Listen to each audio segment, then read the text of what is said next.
Hello, my name is Tawana Bryant, and I am working on our third video.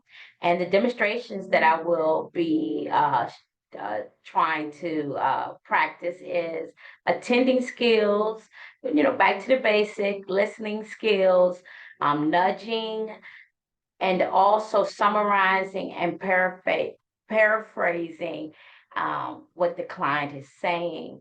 And also the advanced techniques that I will use would be some mindfulness, a little bit of Gestalt theory, and then inner healing therapy. At this time, we're just relaxing. We're listening to some healing music right now, setting the atmosphere. We're I am with Miss Kimberly Brown. She works with the state, and she's here today because she has some things that are causing some stressors in her life, and we want to discuss them and see what we can do to help her along the way. Hello, Miss Brown. How are you? Well. How are you? I'm doing good. I'm doing good.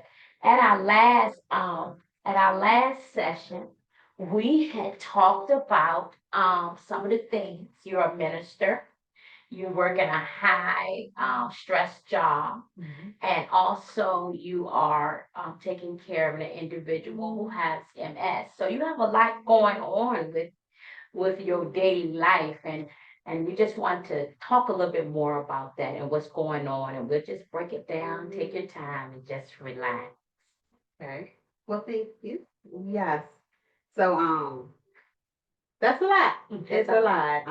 You named three things, but those three things takes a lot of energy. Um, I have to be intentional, and I can't take shortcuts because it doesn't benefit me in the end. So, yes, with my job, it is demanding because I am held accountable for other people's actions, and that's a hard, task. It's a tough assignment. To be accountable for other people's actions and to manage the unmotivated. So you have different individuals that you're dealing with. You have the ones that are unmotivated, then you have those that are, and then you just have those that I'm just going to do enough. Right, And so just trying to keep that balance and to make sure that the wheel continues to turn can be exhausting.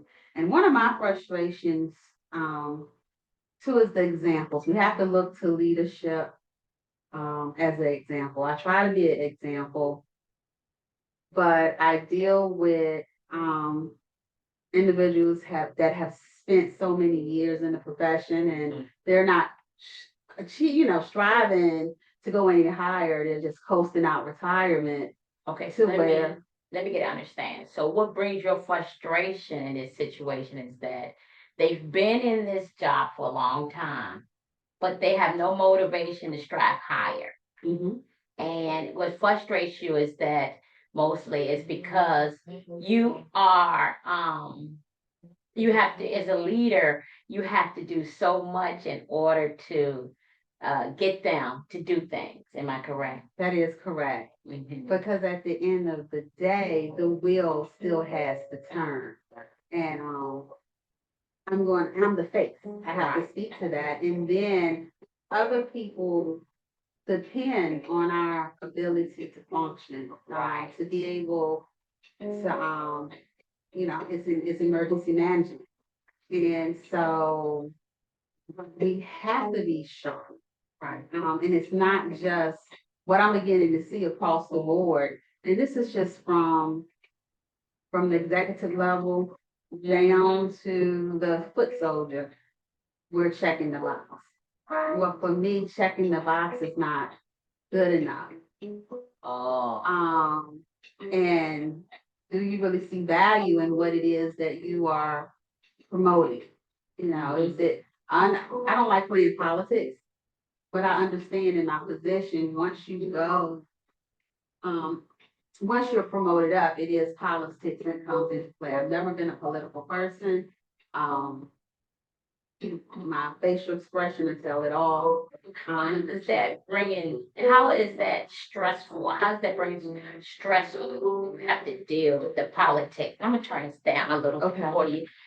So that, so how is that bringing you to a place where, um, it's stressful? Well, with the politics portion, what is stressful for me is either a simple yes or a no. Mm-hmm. When it comes to, I look at politicians as they never answer the question. Right. You know, they finesse you. Mm-hmm.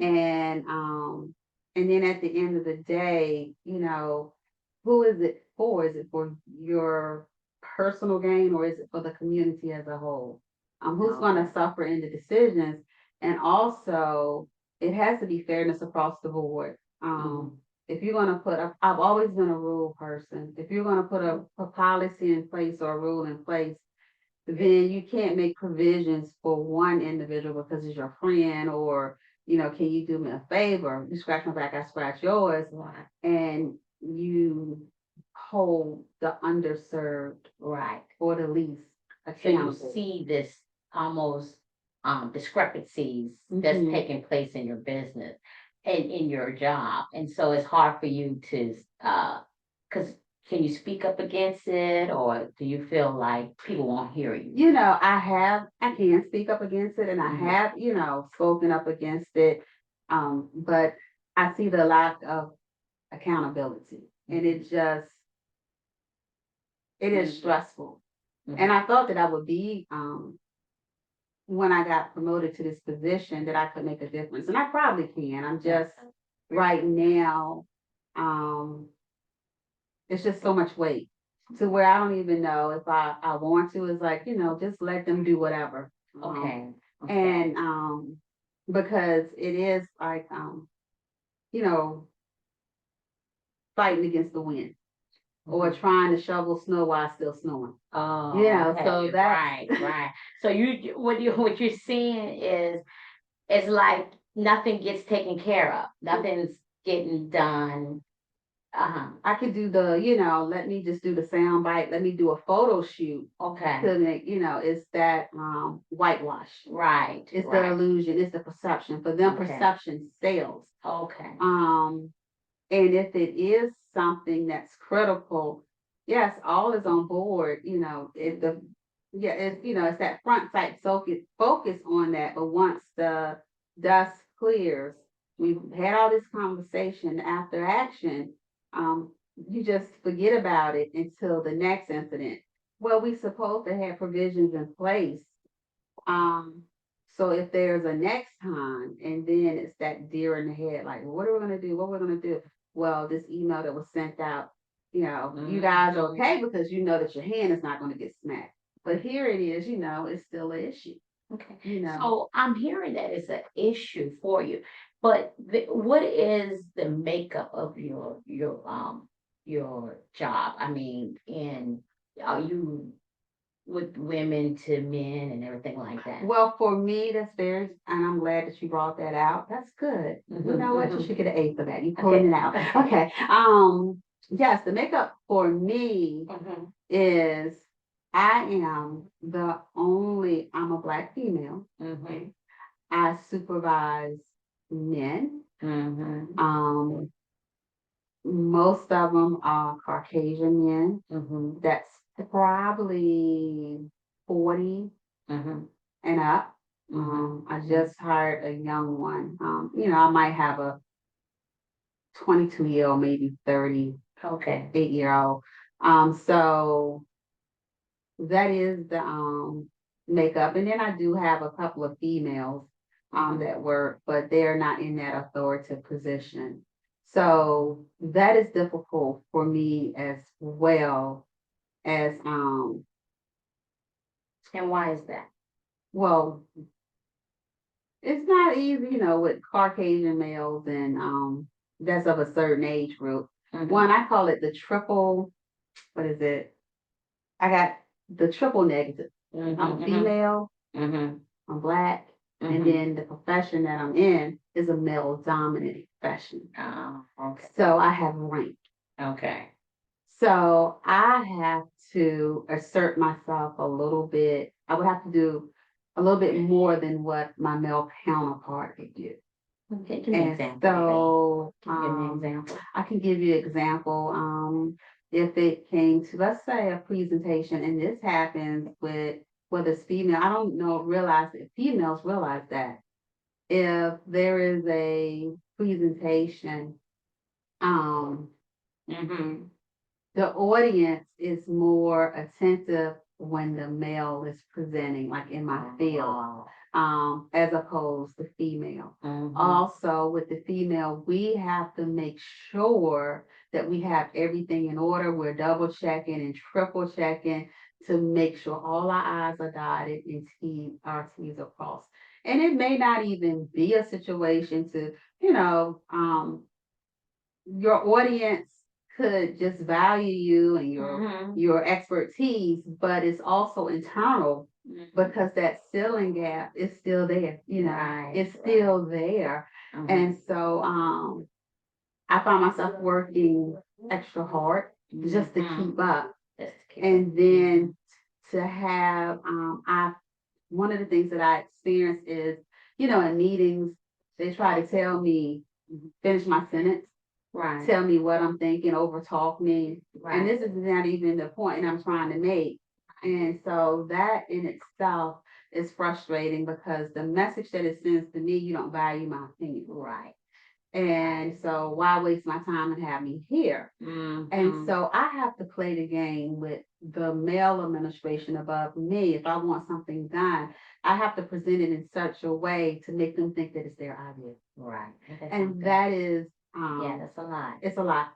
It's a lot. It is a lot. So, Mhm. that is, one thing with the job. And So so, how does that make you feel? How do you feel when you're going home now? Now you're on the job, now you have to go home with all of these issues, people looking at you, trying to hold you accountable as a leader, Um, so I feel, like personally, it's not a break. I can't breathe. mhm, Um, because now I have to switch gears. mhm, And then two, um, it's very important to keep that separation, not bringing the issues to work mhm. because with what I do, you have to be focused. Right. You have to have a clear mind because if there's a mistake, it could be a costly mistake. Mhm, Um, so just trying to be able to decompress mhm. and leave work where it's at. Well, sometimes it's difficult. Before our session started, here it is. I get a phone call about something that they could have walked over to the office, and I've been off work for over an hour. So, it's the people that feel like they have access to you for non-essential emergency things, that can be in the way. And then coming home, Mhm. it's things that I have to do. Of course, you mentioned that I'm a caretaker. My son has MS, and it's things that he cannot do for himself, and it is frustrating. I'm not gonna tell him because it's like if I sat down, even if I just want to look at my phone for a second or play a game, what can you get? Can you get? And it's like if he could, he would do it, but Right. it's like you really don't realize like I just need a break. I've been standing in the kitchen cooking all day. I have not found that space. I'm sorry, you have No. So what I was just trying to say, so when you come home, you immediately is into another job, immediately. basically, Yeah. immediately, without any breather or anything. So you're just super drained, Mhm. and you're feeling drained like that. And you really we haven't even gotten to self-care. What do you do for yourself because of these things? So when you get home now, we get back to that. What kind of communication are you and your loved one? I mean, what do y'all have? Well, I don't even have the communication because I don't want him to feel like he's a burden. Mm-hmm, mm-hmm. Um, So I'm trying to balance that out because I can't get upset with him Mhm. because, it's Mhm. things that he needs. And I know that if he senses that, then Mhm. he'll set and do it and it'll just get worse. And it get worse. So, what I try to do is project. Ah, okay. And where my frustration comes in is when I project and I'm not on point. Mhm. So I may be thinking, okay, he want to go left, and he was like, no, that's not what. And then I get frustrated because it disrupts Mhm. what I had in motion. So I'm Right. trying to work on that, not trying to project or anticipate Mhm. because you don't just have to go with the flow because it's easier for me. If that makes sense, Right. because he can't help What? the position that he's in. Mhm. So I'm trying to find like little things to do. There is routine. I know that okay, he likes coffee, he likes this. So it's little things that I've done to where I can set my coffee maker to start brewing at a certain time. So that's one less step. Yes. When I do prepare meals, I don't want it to be like, oh, well, you need to just eat this and accept it because this is a lot easier. I try to be Right. considerate because if I would want who's ever, heaven forbid, I hope that I'm not in that situation, Right. but I would want to be not just eating anything Right. because of Just trying to fit in or fitting, feel. fits, yeah. Yeah, so that he won't cause any more burden or Right. problems. Right. So, because I truly know that if he wasn't, he was never lazy. Mhm. So, Right. and if he wasn't in this position, then it would be okay. And I'm angry, but it's Mhm. not him. I'm angry that I'm Right. in this spot Position. that I Right. have to do everything. Right. Take out the trash. Right. I wouldn't tell him that because No. it would make him feel bad. But from Right. the humanistic side of it, You are angry. and I'm not gonna cry. But So I the am. thing is, you're angry. Yeah, I'm frustrated. You're frustrated Yeah. because you have so much that you have to Mhm. do. Yeah. And the thing is that as African American women, we are Mhm. always told we're so strong Oh and that gosh. we can do this, Mhm. but we have our tolerance is so high. Oh gosh, yes. But we understand that Mhm. you have to be able to let things out. Exactly. Okay. Yeah. So we're going to take this moment right now to stop for a section. Okay. Okay. Yeah. And I want the Kimberly that is angry Mhm. to truly speak to the Kimberly that's trying to be so strong. So you just talk to this chair, and this is what's called the Gestalt theory, Mhm. where this allows a lot more to come out of you because because it's draining. Oh You're gosh, trying yeah. because you're trying to hold on everything. Mhm. So I need you to talk to the Kimberly that is strong Oh gosh. and just let Kimberly here know how you're feeling right now. Is it okay? I don't even know if I could what I would say because the problem is I don't know you. Talk to Kim. Tell her. Like so I don't know you. Because I have tried to blend in with not blend in, that's not the Tell word. Kimberly. Look at her. Kimberly, Kimberly. I need to get to know you. And for years it's been just putting everybody first and not blaming any of those individuals because if you was on the receiving end of it, why not? Um, so And what do I'm you need to just get to angry. know about Kimberly? What do you need to know about Kimberly? Actually, what is your likes? What is your dislikes? What is it that you want? Outside of, you know, being a caregiver, being a minister, being in the position, those are things, but who are you? These are tasks, these are assignments, but who are you? Yeah, so that's where it's just really finding like my true identity because No, I tell got, her. I need to find out. okay. It's okay. Find out. I keep looking at you because no one's No. sitting in the chair because Just there give was me- a doll in the chair. Yeah. just finding out who you are, your identity. Because and dealing with the things that really has hurt you and not hiding behind doing for others and being busy. And can you tell her that it's okay to be weak? It's okay to be weak. It's okay to be angry. It's okay to be frustrated. It's okay to be sad. Yeah.